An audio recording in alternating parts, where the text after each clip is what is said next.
So thank you for joining me today for Wake Up with Deb as I read to you chapter 5 of Wake Up to the Alchemy of Your Heart.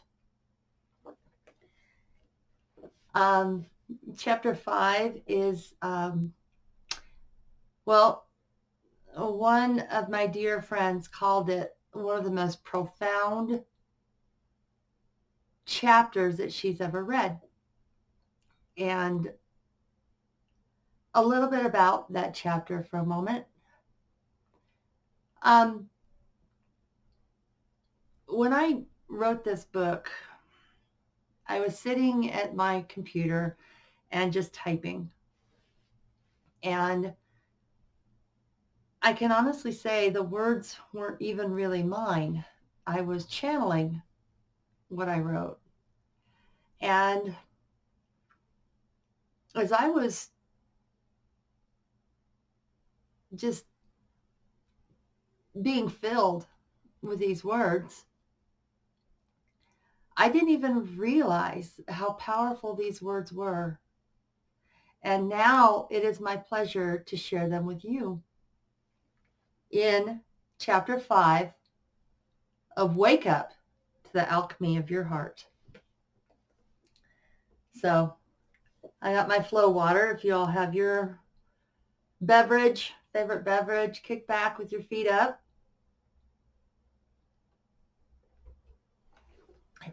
It's a pretty short chapter. So I'll just get into it. Chapter 5. A new look from a higher perspective. In the beginning, God said, "Let there be light." What is light?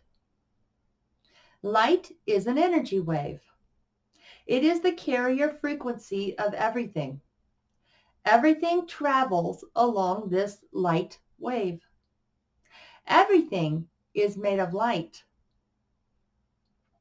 Everything, every human being, every animal, every plant, every rock, every atom, every subatomic particle is made of photonic light. Now we each have control of the vibration that we want to travel in our light wave. Take, for instance, a plant. Let's look at its mission. A plant is in complete servitude to humanity. I say this because everything that plant is all about serving us. The photosynthesis of all plants creates oxygen for us to breathe. The plant may produce a leaf or a flower that we use as medicine.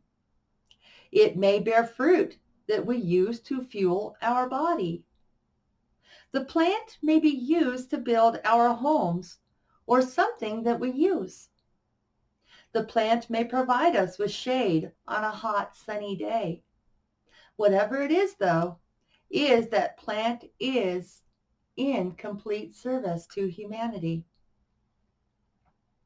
In his book, Source Field Investigations, David Wilcock talks about a man named Cleve Baxter. Dr. Cleve Baxter, who in his own book titled Primary Perception, wrote about hooking a polygraph machine up to a Draconea plant. In his book, he tells about how he joined the CIA and studied under a man named Leonard Keeler, who was a pioneer in the use of polygraph. Dr. Baxter later became the director of the Keeler Polygraph Institute in Chicago. Dr. Keeler, who was a pioneer in the use of polygraph. Dr. Baxter goes on in his book about what happened when he hooked up the Draconea plant. Dr. Baxter's goal was to try and get a response from the plant that could be registered on the polygraph. After a few tries of different things like dipping the leaves in his coffee and tapping it with a pen, he had a thought. The thought was he was going to go to his secretary's desk drawer and take out her matches and light one and burn the plant. Now, mind you, this was just a thought. The result? The needle on the polygraph moved in such a way that it arched up and down, which looked like the plant screaming. I highly recommend reading David's book if you want to know more. He really goes into a great research before he presents what he finds, and I find everything pretty fascinating. My point in telling you this tidbit of information is that the plant knows what we intend to do with it. It knows its lifespan will be short. From what I gather as well, plants are even telepathic. Yet each and every plant willingly serves us knowing it will reach the end of its life. After I read that, I started thanking the food as well before I ate it. My prayer is this: thank you so very much for adding your energies to my energies. I circle my hand around like this and I say, thank you so very much for adding your energies to my energies so I can continue the great good work. In loving gratitude, thank you for being medicine to my body. And so it is. Namaste.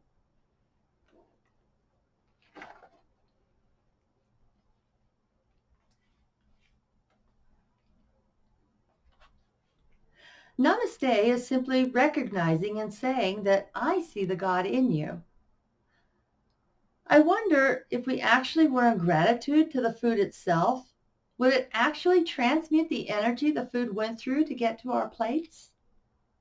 The Native Americans only hunted what they needed and were in gratitude for the sacrifice of the animal or plant.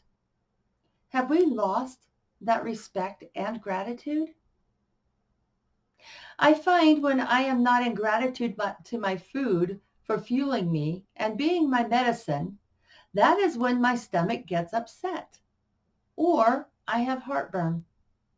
I will also make it a point to eat or take anything outside into my body when I am resonating in a high vibration.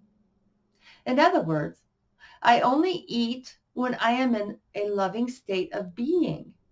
Again, because I found out in my universe, in my experience, if I eat food when I am angry, I will suffer. It is by knowing that when I eat, I take in that food at the frequency vibration that I am in at that time. It pretty much goes with everything that I see and hear as well. If I am in a bad mood, I will not eat, or even really watch television, or engage with others until my mood is lifted. I know that I am putting out a dissonance to the resonance around me.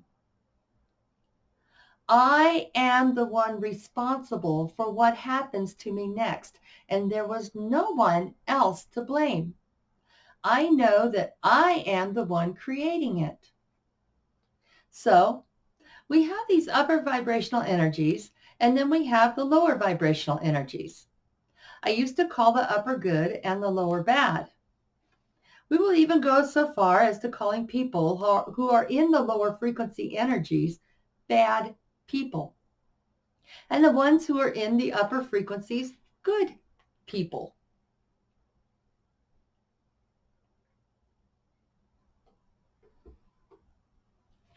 We see in the movies the bad guy or the evil one, and we see good guy or the hero. We begin to judge everyone around us as good or bad. The nightly news brings it into our face every day and every night.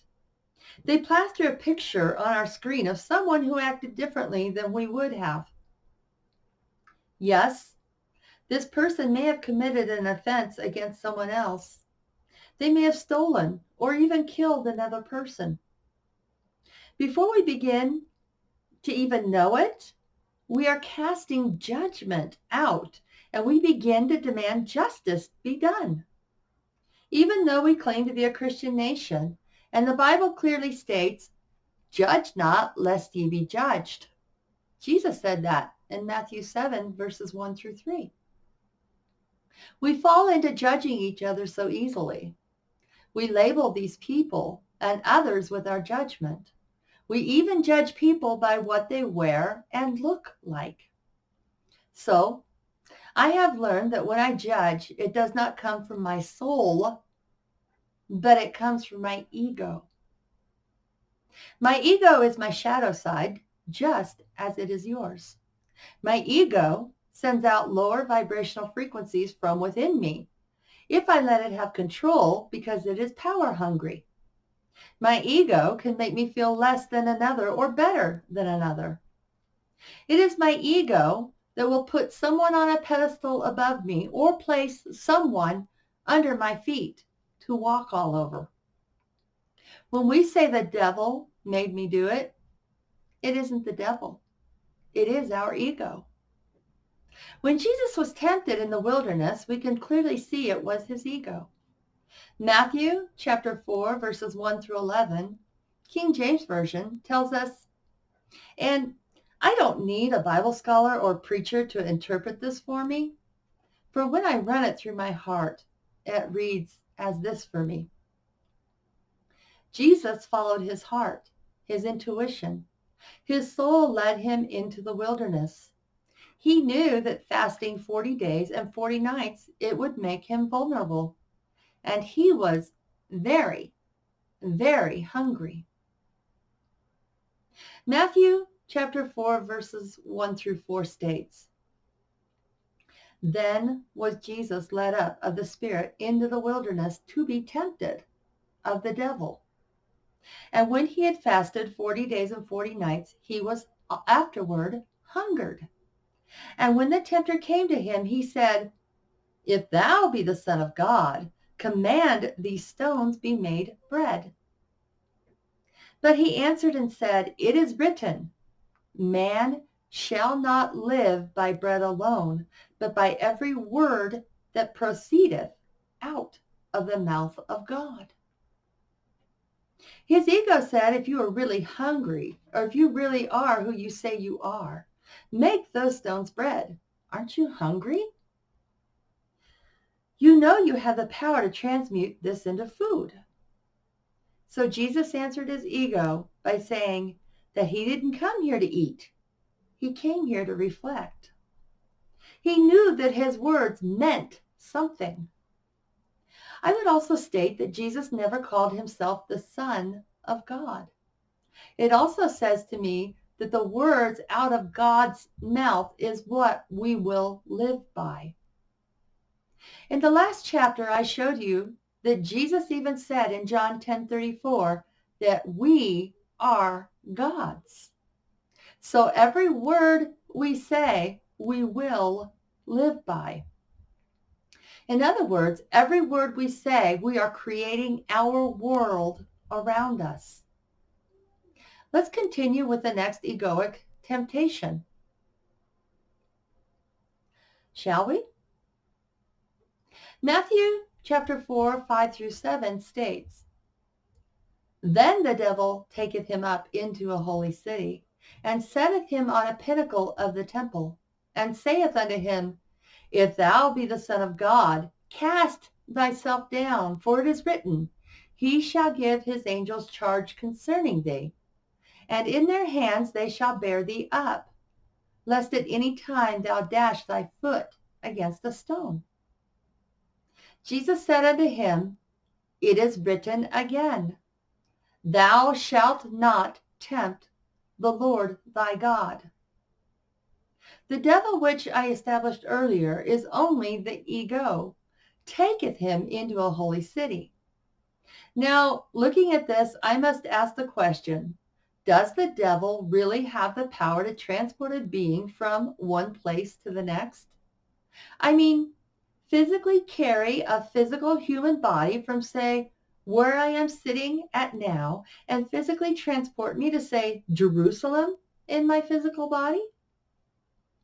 We can read in stories of possession where the person inside the body or the soul isn't present or in command of the body. But I have had a very hard time coming across anything where the devil transported a body across a physical plane. I do welcome anyone who has indeed had this happen to them to come forward, because I would love to engage in conversation with you. But so far, I have not in my analysis seen this phenomenon. I can only perceive or speculate that in Jesus' mind, his ego was showing him that in his light body, because it was completely activated, had the power for him to command, so to speak, compel the angels not to let him fall and die.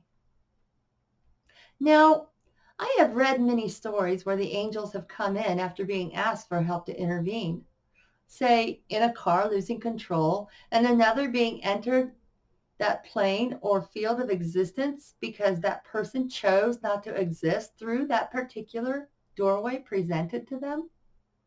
I myself has experienced several doors that led to the death of my own physical body, should have I decided not to take that door and ask for help because I really wasn't ready to leave this planet. One such occurrence happened to me about 2 years ago. It was a very stormy and rainy night, and I had just left a beautiful soul's mother's home where her son and she were staying after giving some readings. It was such a beautiful, empowering soul counseling, and I was in some really great, high vibrational energies of love. The rain was coming down really hard, and it was very hard to see in the dark. I was stopped at a red light that during the daytime would be very busy road, but that night there was no traffic. On my drive, I was asking for help to show me what my next move on my journey was to be as I was stopped at that red light. When the light turned green, I looked around to make sure there was no oncoming traffic, and my right foot left the brake pedal and moved to the gas pedal, and I proceeded to cross through the intersection. All of a sudden, a car came from out of nowhere and was hydroplaning into a left turn heading toward my driver's side of the car. I very quickly found myself confirming internally that I wasn't ready to leave yet. I had work to do. Just as I had confirmed, the car looked as if it had been miraculously lifted, as it seemed to bounce off the bubble of my car, propelling it just in front of my car to end up in the far right lane away from me. It wasn't my time to go, just as I see that Jesus clearly saw that it wasn't his time to go. I find it interesting that although Jesus knew all along the pain and suffering he was yet to experience, and didn't decide to take that doorway out of it. Instead, he told his ego no once again. So let's take a look at the third and final egoic temptation. Matthew chapter 4, verses 8 through 11 states, "Again the devil taketh him up into an exceeding high mountain, and showeth him all the kingdoms of the world, and the glory of them, and saith unto him, All these things will I give thee, if thou wilt fall down and worship me. Then saith Jesus unto him, Get thee hence, Satan, for it is written, Thou shalt worship the Lord thy God, and him only shalt thou serve. Then the devil leaveth him, and behold, angels came and ministered unto him." I have heard it said many times that things happen to us travel in threes. It seems like when celebrities or well-known people decide to leave their physical body, it happens in threes. Or when you hear something 3 times, especially from 3 different sources, it is really signaling you to take action and follow up with it. In my case, I heard from 3 different psychic mediums that I had a book that needed to be written.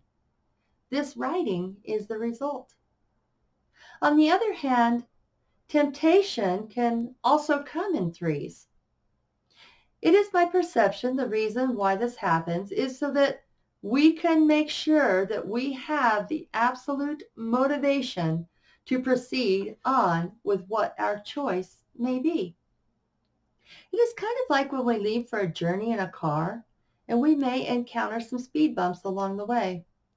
The speed bumps seem to be fairly manageable, so I must take caution and my car must slow down to proceed safely over them.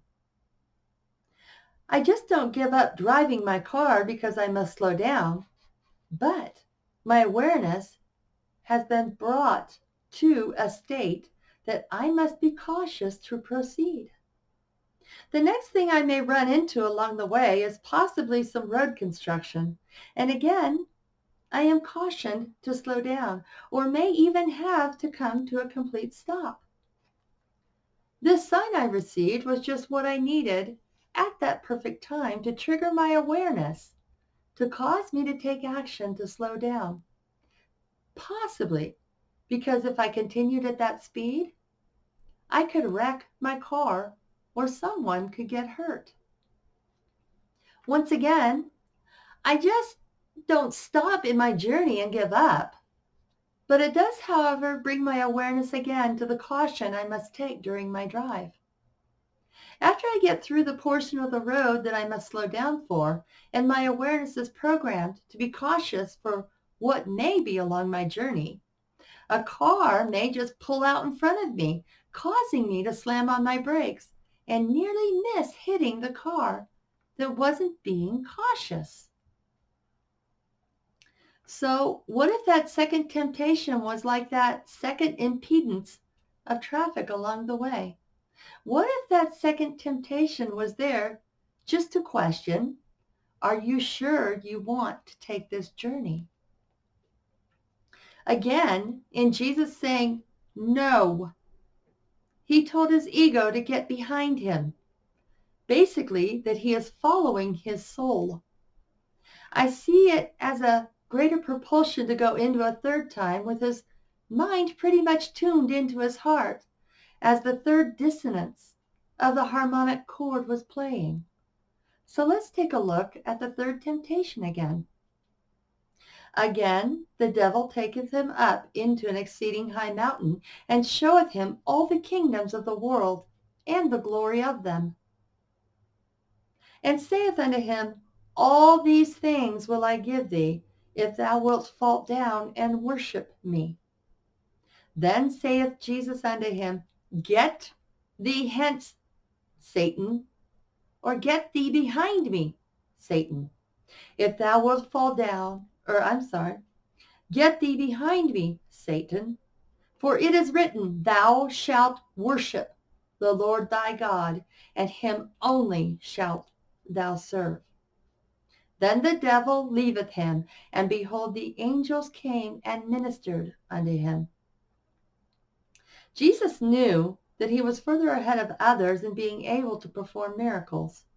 He also knew more and was completely living outside of any limitations or belief systems he placed upon himself.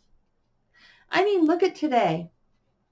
We have psychic mediums charging hundreds of dollars, sometimes thousands of dollars for their special gift, which really isn't that special because any one of us, if we are open ourselves up, can contact the dead. Any one of us, if we open ourselves up, can see the future possibilities for us. Yet we put people on pedestals because they seem to have a talent that we don't have. We pay our monies to gurus, Guru, and preachers and self-help workshops and countless others for guidance because we don't listen to that still small voice of our own soul. With all the amazing things that Jesus could do and the power that he had, we need to remember he always called himself the Son of Man. I have never read where he called himself Master, Guru, or any of the like. He could have been rich instead of living humbly. He could have dethroned kings, put the Sadducees and the Pharisees and high priests out of business. All he had to do was surrender his soul to his ego and let his ego run his life for him, living backwards.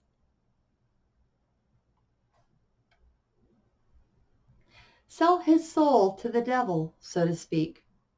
Then he could live in that lower vibrational world as a king. So by this point, Jesus has finally had enough of his ego, and he finally puts his ego into place by telling it, "Thou shalt not tempt the Lord thy God." In other words, ego, you know that my soul is your God. It is more powerful than you. So it's best that you surrender to thy God, is whom I choose to serve. Well, that was 3. And at that moment in my perception, I see Jesus' ego surrendering to his soul. Because at that moment, it said the devil left him and the higher vibrational beings came in. Does that all make sense?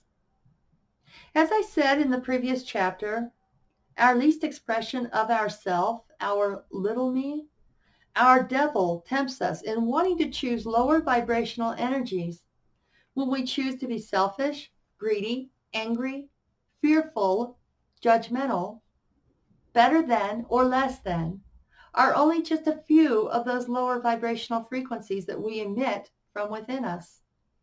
We are giving our devil or ego dominion to do whatever it chooses to do. This only leads us to our own destruction or hell that we created for ourselves.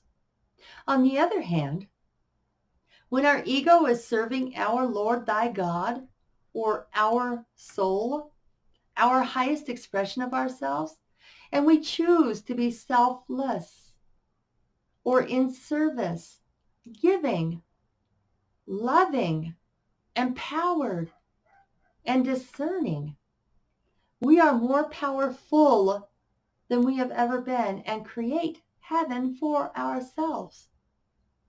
When we are living in heaven that we created and the ego pops in every once in a while, it creates that dissonance or interruption in our harmony for us again to choose who we want to be in service to, which is our ego or devil or soul or thy God. Eventually, the ego gives up and sees that life is so much happier, allowing the soul to be the boss, so to speak. And in that moment, no matter what is happening in our lives, we're victorious. So if we want to take it even one step further, when you surrender your ego to your soul, you step into the Christ consciousness. And that is when you truly wake up to the alchemy of your heart. I wanted to share that message with you because this is chapter 5. 5 being the number of change. If you read what I have written with an open mind and open heart, and if you have accepted them to be your truth, just as I have found them to be my truth, and in doing so have created my universe, your universe, to be so magical. And you can create and have a magical universe too. Yes, your universe that you are creating will become magical as well. In the next few chapters, I am going to share with you some of those magical moments that I have experienced. So, I raise my glass, or actually, I raise my flow water.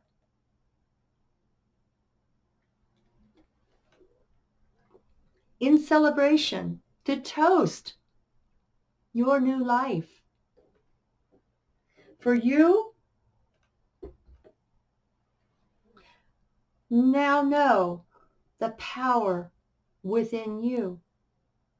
The question is, how will you use it? Will you add to the Christ consciousness and be love and shine your light for all to see and be drawn to you by love, through love, because you are love?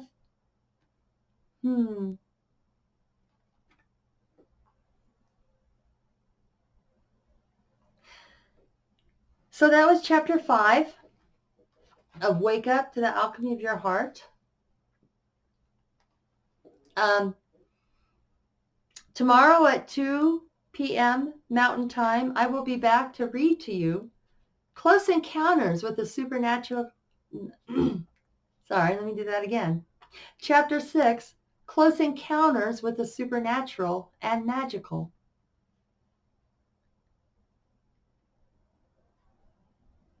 I can't even express how much that I love each and every one of you, and how much each and every one of you are loved. No matter what you've done in the past, even if it was just a few minutes ago, it's in the past.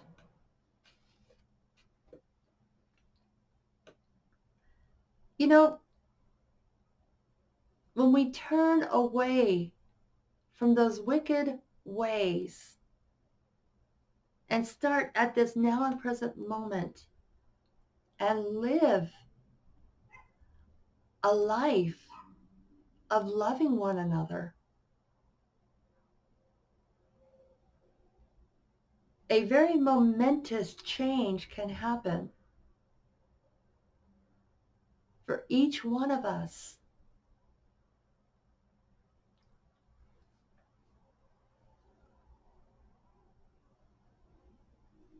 We have to say no. We have to say, I see what's going on. You know, the devil showed Jesus what was going on. I mean, turning a mountain into stone, or turning a mountain into bread, wanting to turn a mountain into bread, wanting him to cast himself down from a high tower. And then the third one, look at all these riches that you can have. You can have all these kingdoms.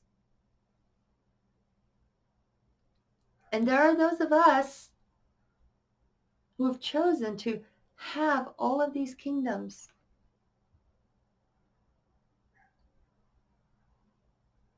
It's never too late to stop and say, forgive me. I have done all of this evil, wicked things in my life. And now I turn to the face of God, to the face of Awun Vashmei Anit Kadesh Shmak. You know, it's just like the story of the prodigal son that Jesus told us about. The parable of the prodigal son. The son that came to his father and he said, I want my inheritance now. And the father said, okay, here you go. Here you go. And that prodigal son left. The Bible says the prodigal son left and he squandered all of that fortune away. He lived from his ego. He followed the darkness and he lived from his ego. And then the Bible tells us that he ran out of money. And nobody liked him after he ran out of that money. I believe it says something to the effect that he was living with pigs in the squalor of the mud.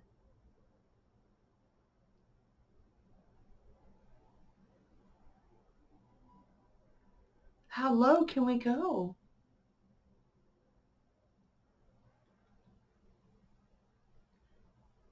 And even while he was living with those pigs, he finally came to the conclusion to go back to his father's house. And when he came back to his father's house, he didn't come back as this highfalutin son of his father and expected to be the father's son again. He didn't expect anything. He even said, I will be your servant if you let me back in. And in doing that, humbling himself, seeing that what he did was not a path of righteousness, of living a life of love and compassion and kindness, rolling with pigs in the mud. And I'm sure he did other things that he, you look at many people that we think have everything, the fame, the fortune, the money.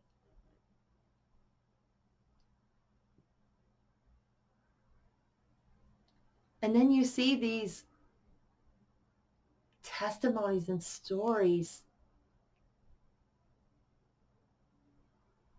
that we think that they have everything, but they have nothing. They are someone else's puppet.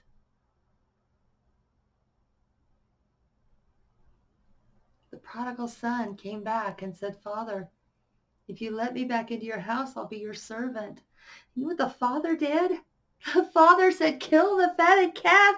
My son has returned home.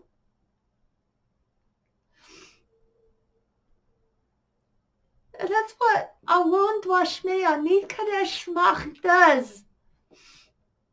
When we turn from those ways of greed, selfishness, anger, hatred, revenge, and we come back and say, God, thank you. Alon Dwashmea Nikadesh Shmach. Thank you.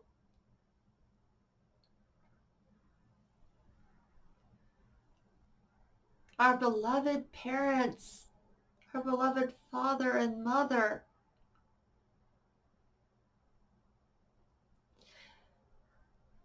And I told you that story to tell you it's not too late for anyone. Anyone.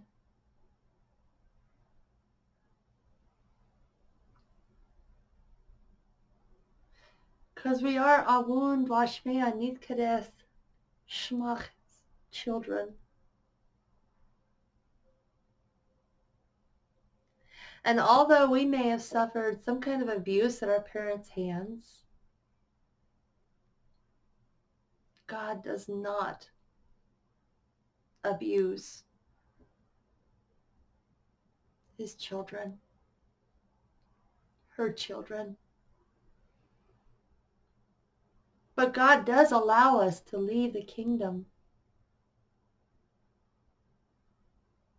and experience for ourselves. And when we're done with that experience and we see that happiness is not on the outside, that it's always been on the inside? Can we come back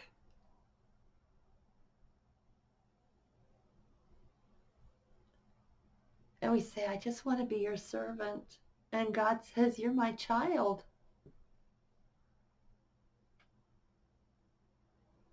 It's quite a love story.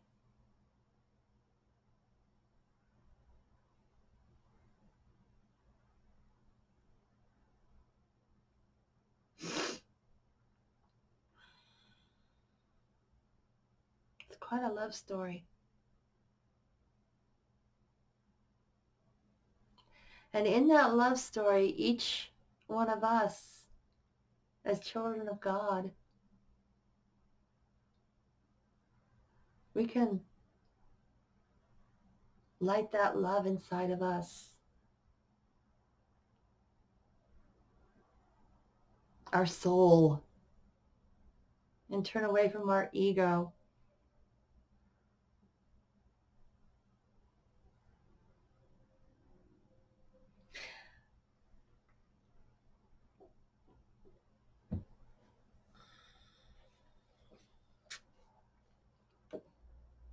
So if you want to get a copy of my book, Wake Up to the Alchemy of Your Heart, you can let me know.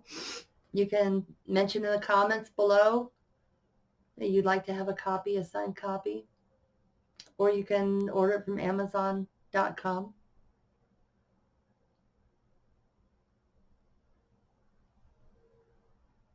This time that we are living in right now,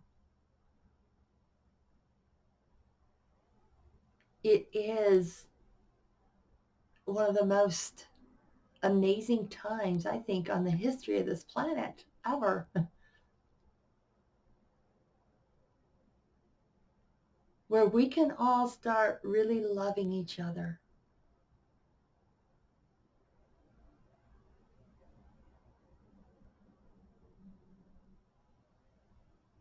Forgiving.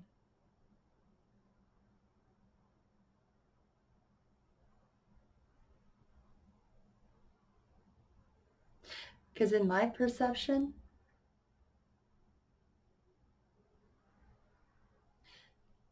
the greatest act of love that Jesus did was while he was on the cross.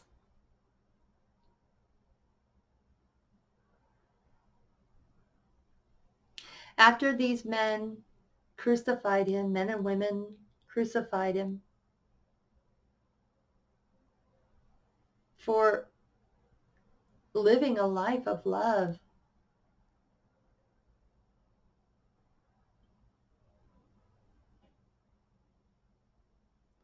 Was saying, forgive them, Father, they know not what they do.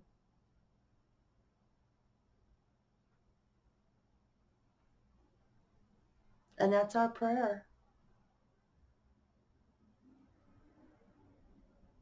First, we have to tell that darker side, no, I do not consent. I do not give you my permission. Get thee behind me.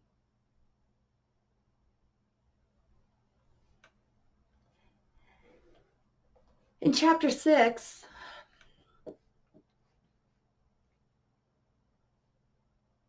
I go into some of my own experiences. And like I said,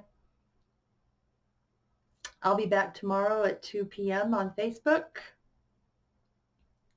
And then the YouTube video will be available at 5 p.m. This video will be available on YouTube at 5 p.m.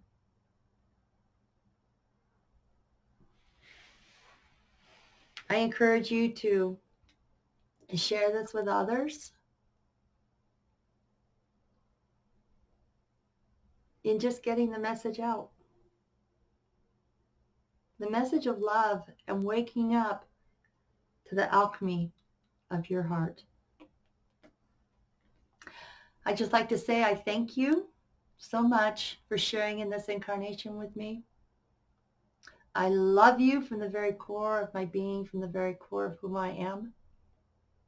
Feel free to comment under this video and like and share and subscribe to my YouTube channel. And my granddaughter says, and tell them, Amy, to hit the bell so that they can see when I post.